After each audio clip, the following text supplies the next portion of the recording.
Hi everyone, it's me, Boss Fallen, and welcome to my YouTube channel. And for today's video, mag-usap-usap lang naman tayo kung ano nangyayari sa ating life. Okay? So, di pa to official podcast. So, nakikita niyo naman, puro usap-usap na lang tayo. And let's talk about our life and mga pinagdadaanan or motivation sa ating buhay. Kung ikaw yung mahilig makinig sa mga podcast and welcome ka rito sa aking YouTube channel. Okay, about life. Sana sa mga nanonood nito, sana okay lang kayo and masaya kayo sa mga ginagawa nyo.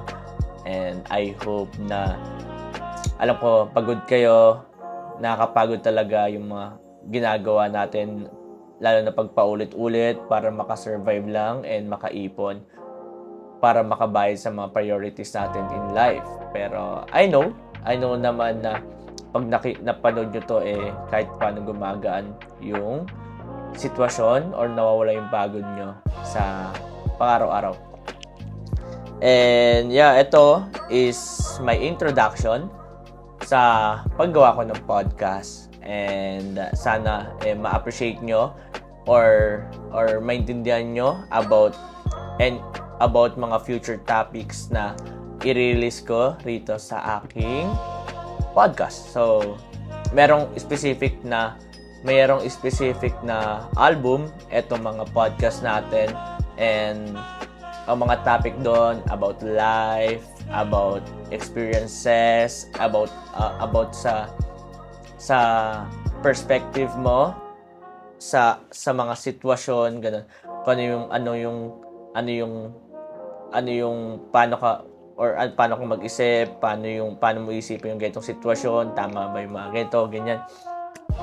So, yun ang pag-uusapan natin this coming July, and I'm really excited pala na this Sunday na sana talaga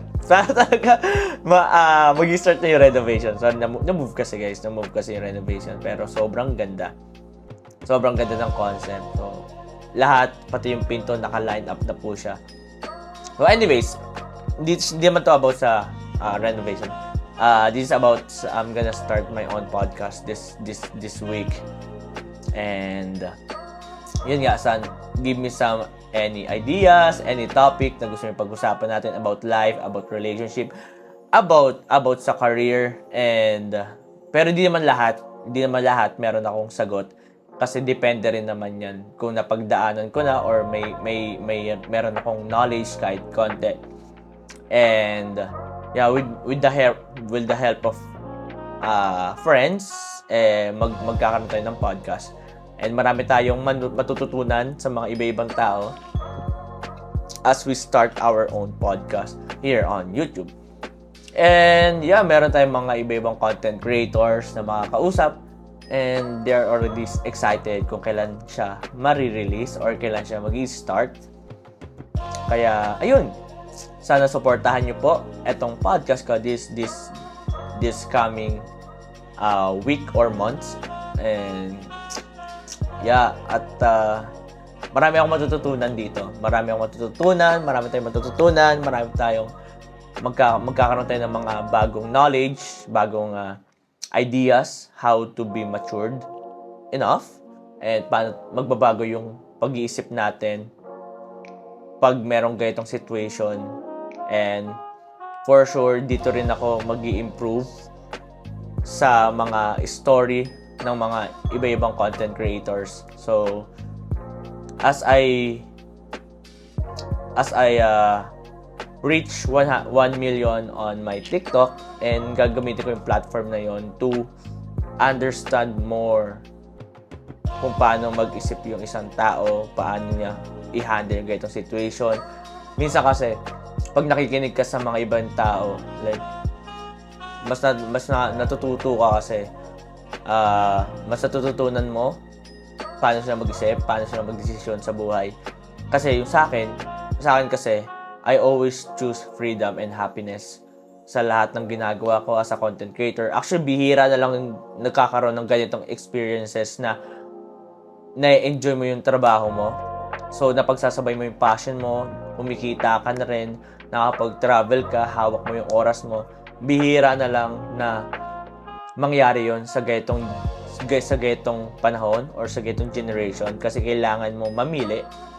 Most ng mga tao ngayon, kailangan nilang mamili if survival or passion or yung mga priorities or dreams. So, kailangan nilang mamili, which is kaya yung mga tao ngayon is na pupush sa depression, stress, and loneliness kasi nga mas pipiliin na lang nila mag-survive kaysa makuha yung mga pangarap nila na hindi man sila ganun kasi minsan kasi ipupush mo yung sarili mo makuha yung pangarap mo pero hindi ka makaka-survive kasi sa una kasi wala masyadong income, kailangan mo mag-sacrifice. Pero sa kabila naman, hindi ka naman masaya, pero nagkakaroon ka ng income, nagkakaroon ka ng financial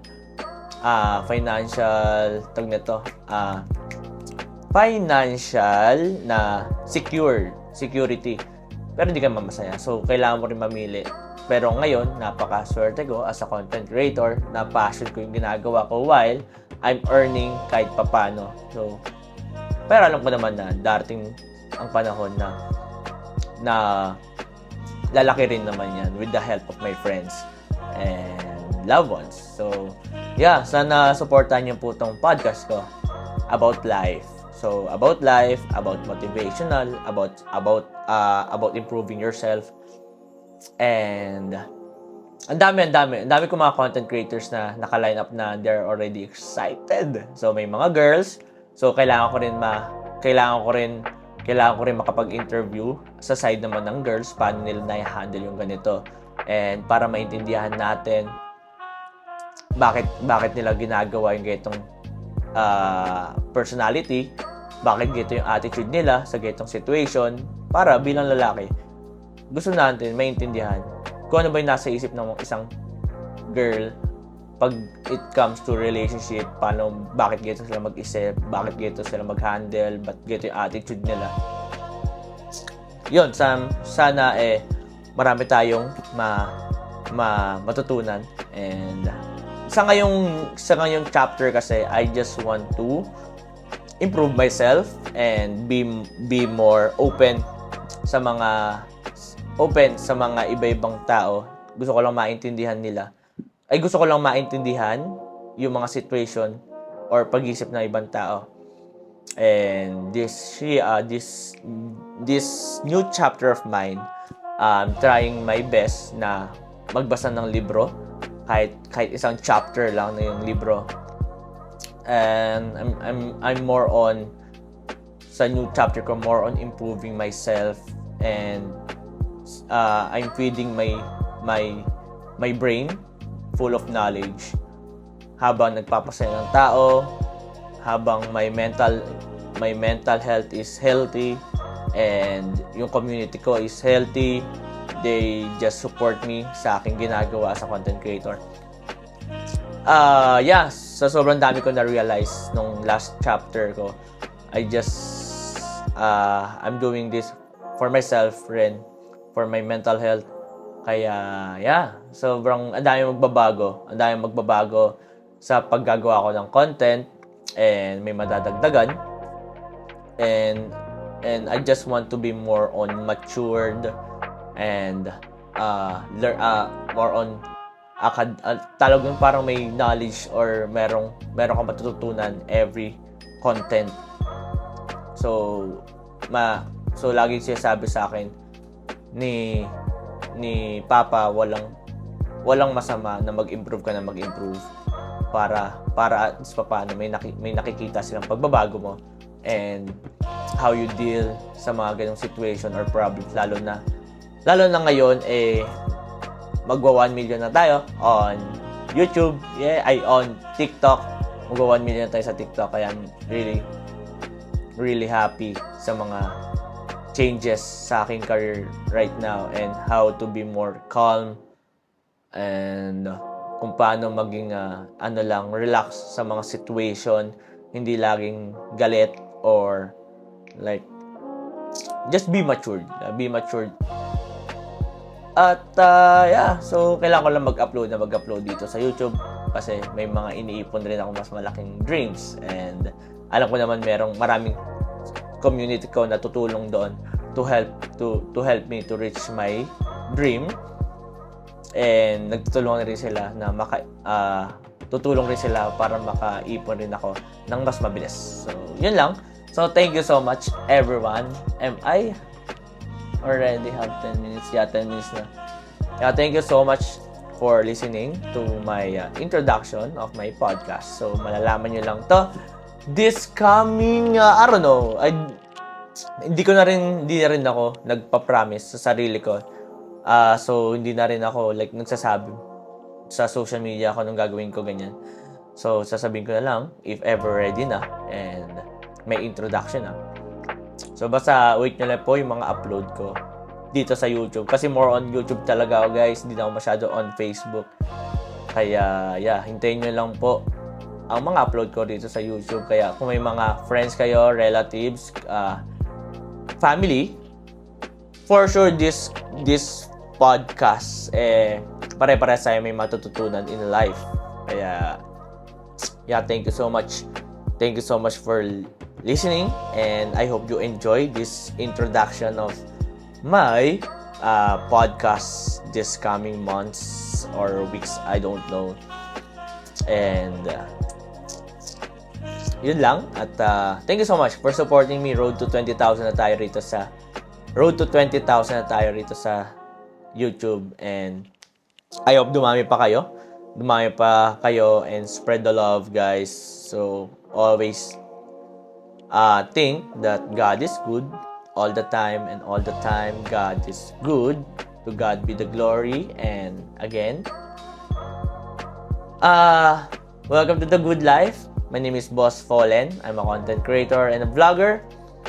And yeah, God bless to all of you, and good night, good afternoon, good evening, good morning sa lahat ng nanonood dyan, OFW, and kung saan kayo lupalop ng mundo. Always take care of yourself, always take care of your mental health. Yeah, and yeah, always smile.